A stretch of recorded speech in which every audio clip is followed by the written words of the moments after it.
certain man in Caesarea called Cornelius, a centurion of the band called the Italian band, a devout man and one that feared God with all his house, which gave much alms to the people and prayed to God always.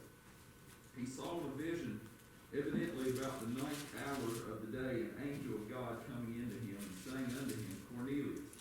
When he looked on him, he was afraid. He said, What is it, Lord? And he said unto him, Thy prayers and thine alms are come up for a memorial before God. And now send men to Joppa, and call for one Simon, whose surname is Peter. He lodgeth with one Simon, a tanner, whose house is by the seaside. He shall tell thee what thou oughtest to do.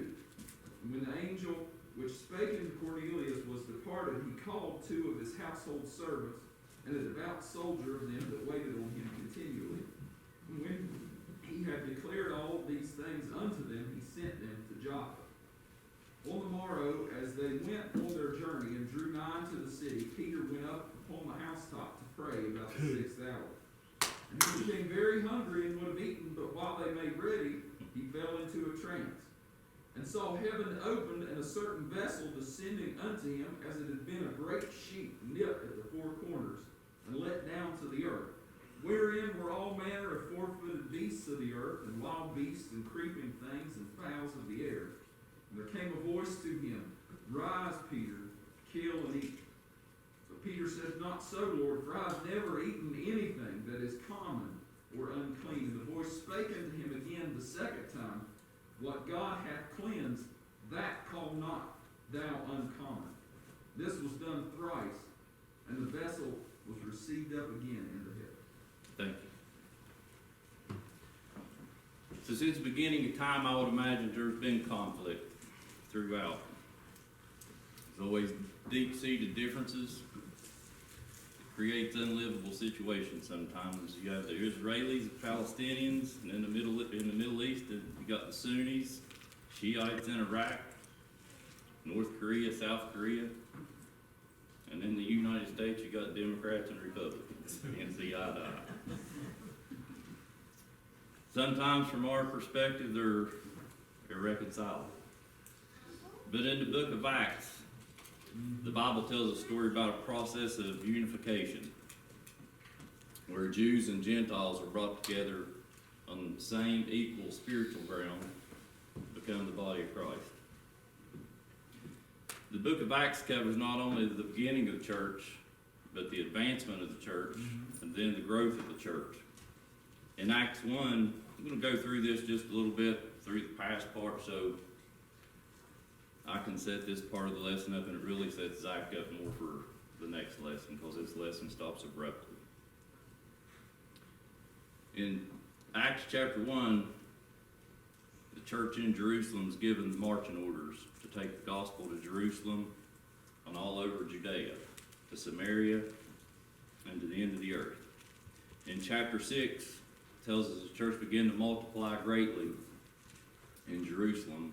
That was phase 1 of it. In Acts 8, Paul consented to the death of Stephen, which was phase 2. That got underway when God had to send persecution to the church in order to move it out of Jerusalem to other surrounding areas and distant regions. Phase 3 is taking the gospel to the end of the earth, and that's to us, the Gentiles. If you're not a Jew, you're a Gentile.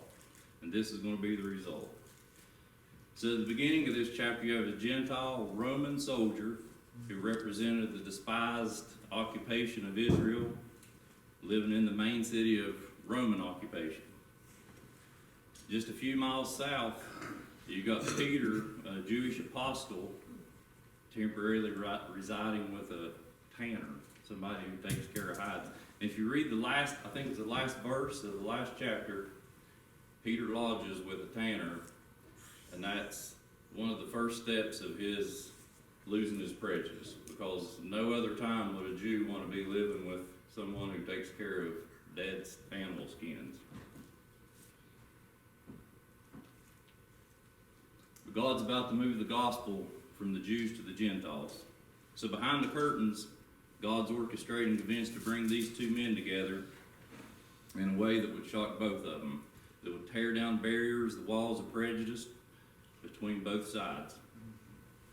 And as a result, you and I are Gentiles, who are the Gentiles, are fellow heirs and members of the church with the Jews, and partakers of the promise in Jesus Christ, the gospel. Jews consider Gentiles as unclean in most every aspect of life. They would never hang out with a Gentile. Gentiles wouldn't be invited into a Jew's house, nor would a Jew go inside a Gentile's house.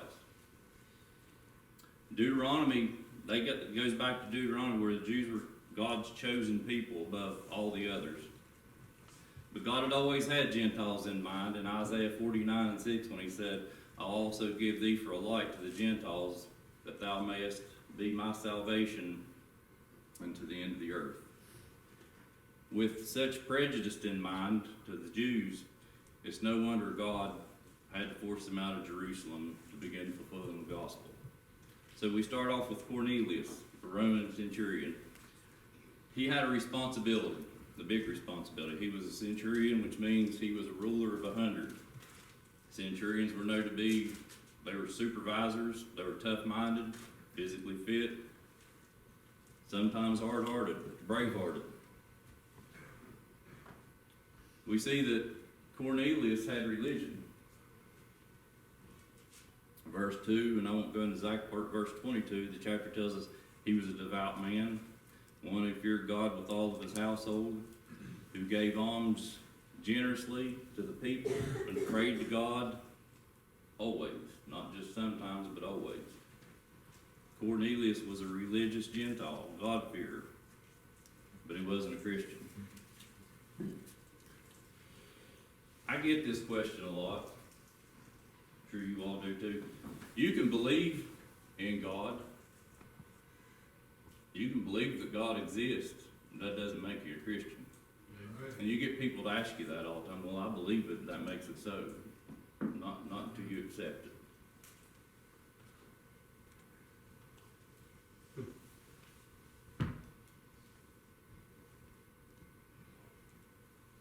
There are accounts where some Gentiles were even attracted to the moral and ethical standards to Judaism.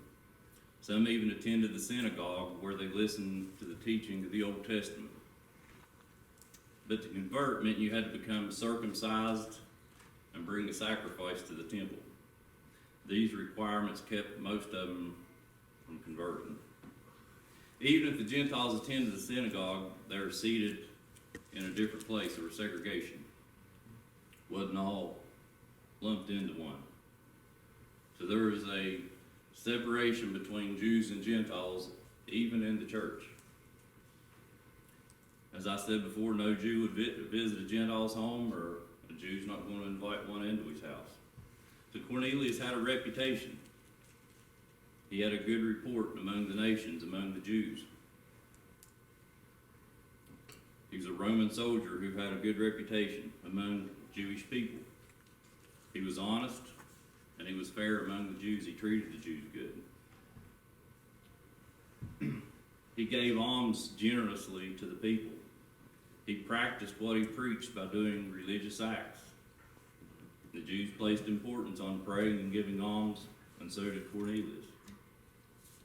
But he had a divine encounter. About the 9th hour, around 3 p.m., the Bible tells us that an angel of God appeared to Cornelius. Cornelius had been fasting and praying, and the angel told Cornelius that God had taken note of his prayers.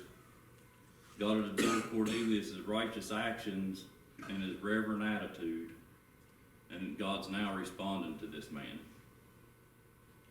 The angel didn't come to save him. He just came to tell him what he needed to do to find the answers that he had been searching for. He put him on the path to salvation. So despite all of Cornelius' good deeds and commendable lifestyle, he still didn't know God truly for who he was. But the angel was about to put him in touch with Peter, someone that had a missing link. Cornelius was given a command. The angel directed him to send men to Joppa and call for one Simon, whose surname is Peter. Peter being one of the most prejudiced people in the Bible at one time. that's who he uses to convert this. Peter is lodging with a tanner named Simon.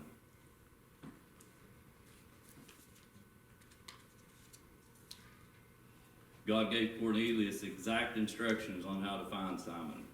God knew that Cornelius needed to know where Peter was, and where Simon the tanner lived.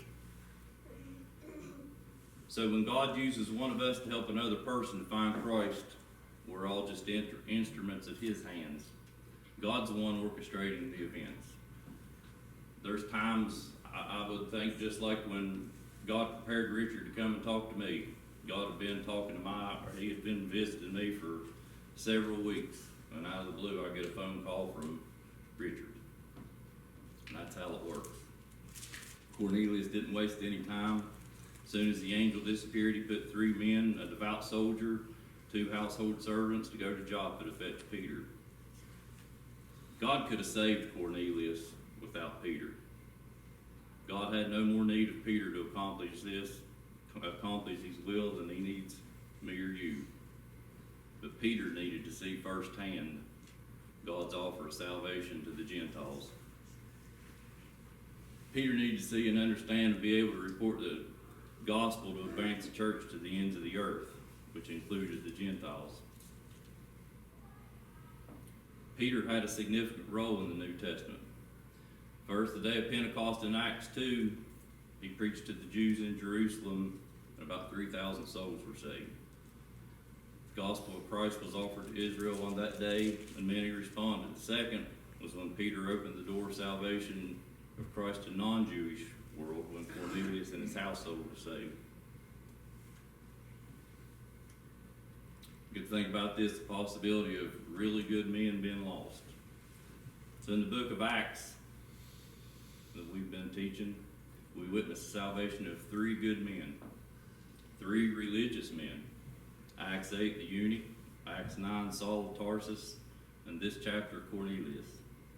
All 3 were godly men seeking God best that they knew how. But as good as they all were, they still had one thing in common. They were still lost.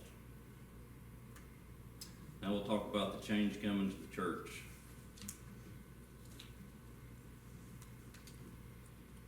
Think about the prejudice, the bias, the discrimination that Peter would have to overcome to become useful to God. I struggle with this sometimes. My line of work, I'm telling you what, it is a spiritual struggle. I know I'm not supposed to be that way, but it's a flesh in me. When you continuously deal with the same stuff over and over and over, it's hard. But I'll tell you a story about Sybil. Sybil and I had talked, and this is the kind of person she was. Still got it in my Bible. Sybil and I talked at a ball game, and I had been looking for a boy. We'd indicted him in federal court. He was running. He ended up in Morgantown, and I was about ready to go get him in the next few days. And I don't even remember why Sybil and I talked about it. I was sitting up there in the pew. I was aggravated with it. Just constantly strung out on drugs, constant efforts of our manpower to deal with it. And I had other things in mind for him. Wasn't nice, sure. No. Sybil comes into church. I'm sitting over there. She said, "Did you ever find that boy?" "No, not yet." I said, "I'm getting ready to go to Morgantown." She goes over and sits down. She comes back over and flips a note on my lap, and it says, "When you get him, I want you to pray for him." Woo! Man, that's who she was. I got a little bit aggravated for a second. "Man, you're ruining this for me. This ain't what I had in mind. I mean, I wanted to lay hands on him, but not the name of Christ." But I didn't. And that stuck with me. I'll forever keep the note. That's who Sybil was. I'll go on.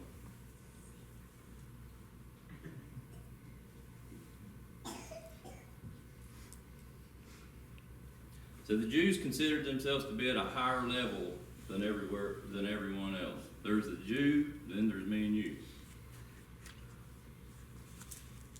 They were special, we were dogs. Cornelius could have been prejudiced too. If I'm supposed to learn from an uneducated man, I mean, Cornelius could have said he's a stupid fisherman, dumb, uneducated, smelly. Why would I want to learn something from him? God had prepared Cornelius, but now he's preparing Peter. As the three men from Cornelius were coming near Joppa, Peter was on the rooftop praying at noon. God's now prepared both sides. He's consistent. When Philip traveled from Jerusalem to Gaza, he encountered an Ethiopian eunuch reading Isaiah. God prepared the questioner and the answer at the same time. When Saul of Tarsus was converted in Damascus road, God prepared a disciple in Damascus named Ananias to minister to him. And when God leads us to one to minister, likely he's already prepared the other side. When God prepared Peter, Peter had a vision. In his vision, he saw a white sheet with four corners tied together, filled with all kinds of four-footed beasts, animals from the earth, wild, creeping things, birds of the air. The vision was consistent with Peter's hungry. He's hungry at this time. A picture of all kind of wild food to eat. There's clean animals, and there's what Jews consider to be unclean animals, all mixed together in a giant sheet.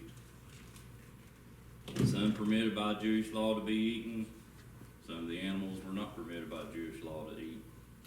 But God told Peter to arise and eat.